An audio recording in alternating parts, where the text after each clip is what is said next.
Hey, so gonna put out another video. Fortunately, the cryptocurrency market dropped again, and usually that's when I do my videos. I think it was a couple of days that it had bounced off of the crash that we had, and I was gonna put out this video, and then we had it bounce up, and I was like, damn it, I didn't get a chance to put out another video. So to get to it quickly, because it's not what I'm going to talk about. Uh, Market's going to bounce up, and it's going to start cranking again, I think. And a lot of people are concerned with utility and what network is best and who's more decentralized and how many partners they have. And with all honesty, if you find comfort in that, if you find comfort in knowing that the product, the project, or the cryptocurrency you're invested in gives you that benefit, because safety is a benefit. If you feel like your money is safer in those assets, then that's what you're gonna get into. You find comfort in that. But you also have to consider that there's a reason Dogecoin goes to 76 cents from less than a penny, a fraction of a penny.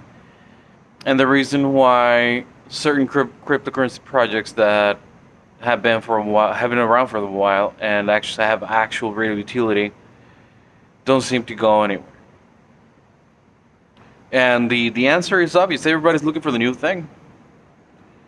And what's new and shiny is what pops. At that point, you have to make risk-benefit analysis. And you know that a bunch of dumb money is going to come in and buy projects that are hyped up. And you can benefit from that. Or if you find comfort in what you consider to be a safer project and it doesn't seem to go anywhere, then you get frustrated. And that's because you haven't accepted the fact that you're in a market that doesn't value utility, it values exposure, likes, so on and so forth. So the cryptocurrency market, I think, is going to bounce up again, and utility has no value in this particular market at this particular time. Simple as that. The possibilities are infinite, and yeah, Dogecoin could become the new reserve currency for the planet. Because sure, everything's possible. Mathematically speaking, everything is. So that being said, I'm actually going to talk about now what I wanted to. And this is what's happening. If you pay close attention, you can notice that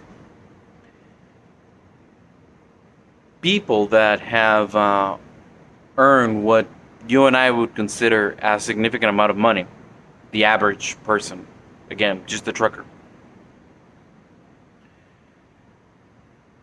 this newly minted wealthy people still act like they're broke, and the reason behind it is there's a number of reasons. First of all, they grew up broke, and so that's where they find themselves comfortable, behaving in the same way. And now, by broke, I don't mean hungry, unsheltered. I mean the mindset is as a broke person. These people that have found new wealth always have to consider the cost benefit analysis that they have. You see them driving crappy cars that break every now and then. Not on a regular basis, but every now and then. Because to them, transportation is an expense, it's not a luxury. They're not trying to show they make money because they don't need to. Simple as that. It's an expense. And so their intention is not being as frugal as possible, but being as cost efficient as possible. So if they have to spend money on transportation, then they're going to try to make that method of transportation as efficient as they can. And there's expenses that they consider. So yeah, they could get 5-7 new cars, one for each day of the week, and that's how they can make sure that they never have, or almost never have, any mechanical problems that's going to cost them money. But why do that? That's very inefficient. That's a lot of money that they could simply take and put into something else. And they act like a bunch of cheap bastards.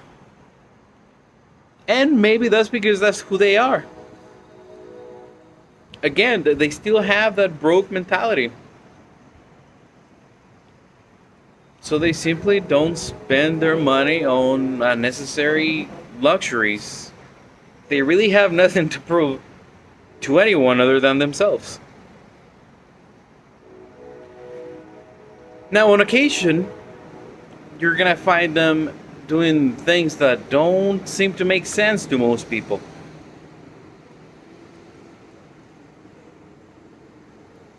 But that's because they've already considered the risk-benefit analysis of spending their money.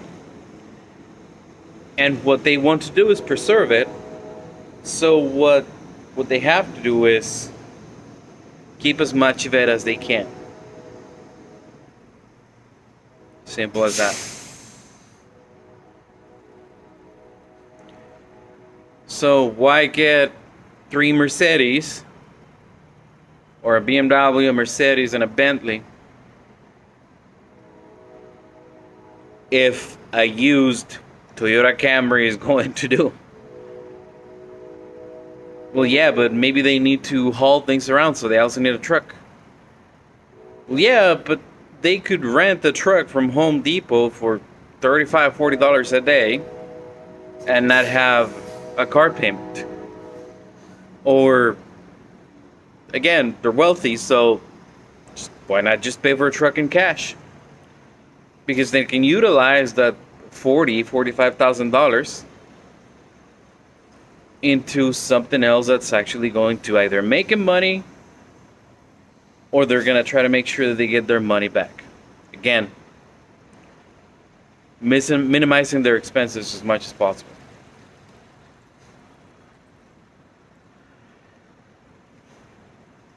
And they're seen by their peers and people they know as a bunch of cheap bastards.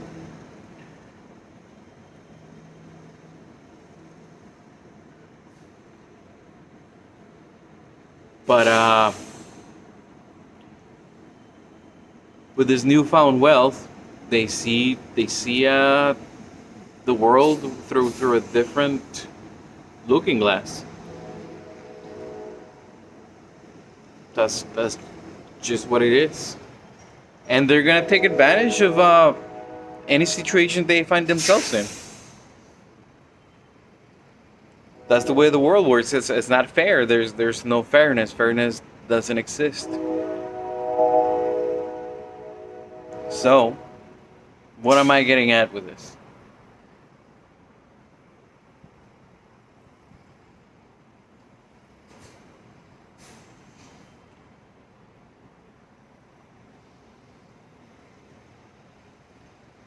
There's a lot of people whose dream it is to have the nicest car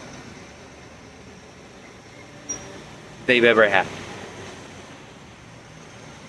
And if that's one of your goals, then great. Here's the question though.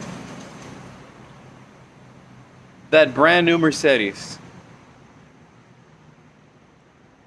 how much money is it going to make you? How much is it going to cost?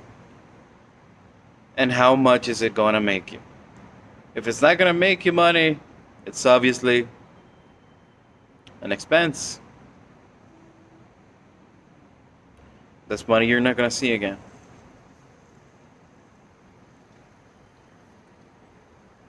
So, you got to start thinking like rich people. See, that's one of the things you got to consider. When interest rates are low, the rich go out of their way not to own things that are dropping in value, or that are going to drop in value, or that are certain, mathematically certain, they're not going to get their money back. And so what do? They lease. Well, that's still expensive. It's still expensive, but they have the actual advantage of minimizing their cost by having certain tax write-offs.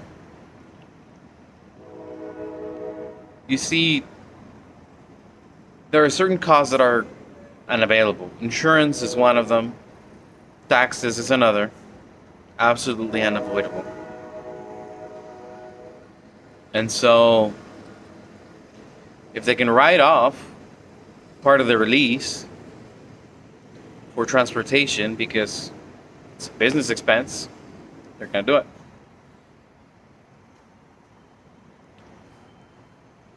And overall, their cost is going to be less than a car that breaks down on a regular basis, or paying for something in cash, like a brand new car,